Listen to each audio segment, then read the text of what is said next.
एक मुलगा 10वीचा पेपर दिल्यानंतर आपल्या आईच्या माहेरी फिरायला जातो.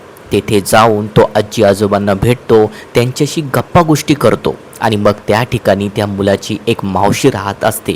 ती मावशी दिसायला खूप सुंदर आणि आकर्षित असते. तो मुलगा खूप दिवसानंतर आजी आजोबांच्या घरी आल्यानंतर ती मावशी त्यासाठी चांगले जेवण बनवते आणि मग जेवण केल्यानंतर तो मुलगा झोपण्यासाठी एका खोलीत जातो. पण खोलीत गेल्यानंतर त्या ठिकाणी त्याची जी मावशी असते ती एका जागेवर झोपलेली असते.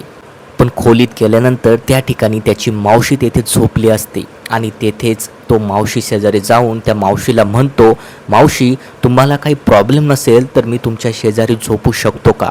तेव्हा त्या मावशीला वाटलं की लहान आहे असं समजून त्या मावशीने त्या मुलाला आपल्या शेजारी झोपवलं. पण जेव्हा रात्रीचे 12 वाजतात तेव्हा तो मुलगा मावशीला म्हणतो, मावशी माझे खूप मन होत आहे. मग त्यावेळी त्या दोघांमध्ये असं काही घडून येतं ते ऐकल्यानंतर मंडळींनो तुमच्या तळपायाच्या मस्तकात जाईल. नेमकं काय आहे हे प्रकरण आणि कुठे घडली ही घटना हे अगदी सविस्तर मी तुम्हाला या व्हिडिओमध्ये सांगणार आहे. पण व्हिडिओ सुरू करण्याआधी माझी तुम्हाला एक रिक्वेस्ट आहे. जर तुम्ही या व्हिडिओला अजूनही लाईक केले नसेल तर लाईक करा आणि चॅनलला आत्ता सबस्क्राईब करून ठेवा, जेणेकरून तुम्हाला पुढील घटनेचे अपडेट मिळत जातील. मंडळींनी ही जी घटना घडली आहे ही आपल्या बिहारमधील वैशाली या जिल्ह्यामध्ये घडलेली आहे. या जिल्ह्यामध्ये जगन्नाथ नावाचा 60 वर्षीय वयोवृद्ध म्हातारा आपल्या बायकोसोबत राहत असतो. जगन्नाथला 2 मुली असतात. एकीचे नाव माधवी आणि दुसरीचे नाव चंदा असते. माधवीचे काही वर्षापूर्वीच लग्न झालेलं होतं आणि चंदा ही अजूनही अविवाहित होती. जगन्नाथची जी मोठी मुलगी होती तिला एक मुलगा होता. त्या मुलाचे नाव गोलू होते. तो 10वीमध्ये शिकत होता आणि नुकतंच त्याने 10वीची परीक्षा दिली होती. मग आता 10वीचे पेपर दिल्यानंतर त्या गोलूला वाटले की आपण आजी आजोबांकडे फिरायला जावे, म्हणून तो आजी आजोबांच्या घरी आला. मग गोलू खूप दिवसानंतर घरी आला म्हणून आजी आजोबांनी त्याला जवळ घेतलं आणि त्याच्याशी गप्पा गोष्टी सुरू केल्या. आजी आजोबांच्या घरी गोलूची एक मावशी होती. तिचे नाव चंदा होते. चंदा ही दिसायला खूप सुंदर आणि आकर्षित होती. गोलू आणि चंदामध्ये फक्त 5 वर्षाचा फरक होता, म्हणजेच गोलू हा चंदापेक्षा 5 वर्षांनी लहान. गोलू खूप दिवसानंतर घरी आल्यानंतर चंदाने गोलूसाठी चांगले पक्वान बनवले आणि त्याला चांगल्या प्रकारे जेवू घातले. मग सगळेजण चांगल्या प्रकारे जेवण वगैरे करतात आणि आपापल्या खोलीत झोपण्यासाठी जातात. आजी आजोबा एका कोपऱ्यात झोपतात आणि चंदाने गोलूसाठी एका कोपऱ्यात अंथरूण टाकलेले होते. मग गोलू त्या ठिकाणी झोपण्यासाठी जातो.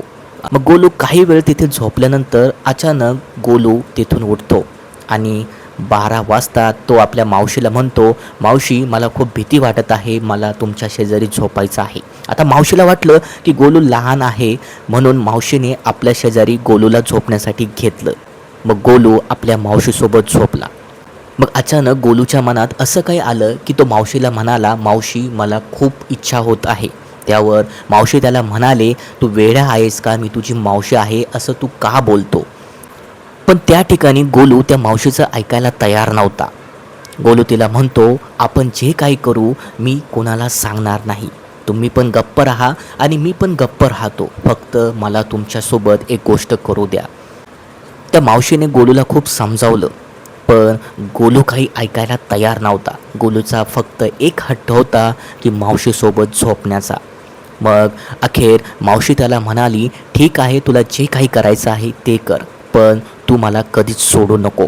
असं बोलून तो गोलू मावशीसोबत नको ते कृत्य करतो.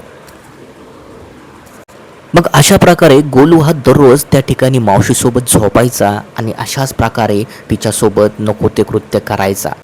त्या दोघांमध्ये काय चालले याचा संशय कोणालाही येत नव्हता. गोलू जवळपास 1 महिना आजी आजोबांच्या घरात राहिला आणि त्या ठिकाणी राहत असताना तो मावशीसोबत नको ते कृत्य करायचा आणि आपली जीवनाची मजा घ्यायचा. मग कॉलेज सुरू झाल्यानंतर गोलू आपल्या घरी निघून जातो. पण त्या ठिकाणी त्याची जी मावशी असते तिला त्या गोलूशिवाय करमत नव्हतं. तिला सारखी गोलूची आठवण येत असते. ती मावशी गोलूला दररोज फोन करायची आणि त्याच्यासोबत गप्पा गोष्टी करायची आणि गोलूला पण त्या मावशीची खूप आठवण यायची, कारण गोलूला तिची सवय झालेली होती. मग गोलूला त्या मावशीची आठवण येत असल्यामुळे गोलू 4 दिवसातून परत आजी आजोबांच्या घरी जायचा आणि परत तेथे जाऊन त्या मावशीसोबत नको ते कृत्य करायचा. सलग 1 वर्ष गोलू आणि त्या मावशीमध्ये असे संबंध प्रस्थापित होत होते. गोलू सतत 4 दिवसातून आपल्या घरी येत आहे हे बघून आजोबांना थोडं वेगळंच वाटलं. आजोबांना त्या गोलूविषयी वेगळाच संशय येऊ लागला. कारण गोलू हा जवान होता आणि त्याच्या घरात असलेली जी मावशी होती ती पण जवान होती. गोलू सारखा मावशीसोबत गप्पा गोष्टी करायचा, तिच्या खोलीत जायचा. हे बघून त्या आजोबांना विचित्र वाटू लागलं.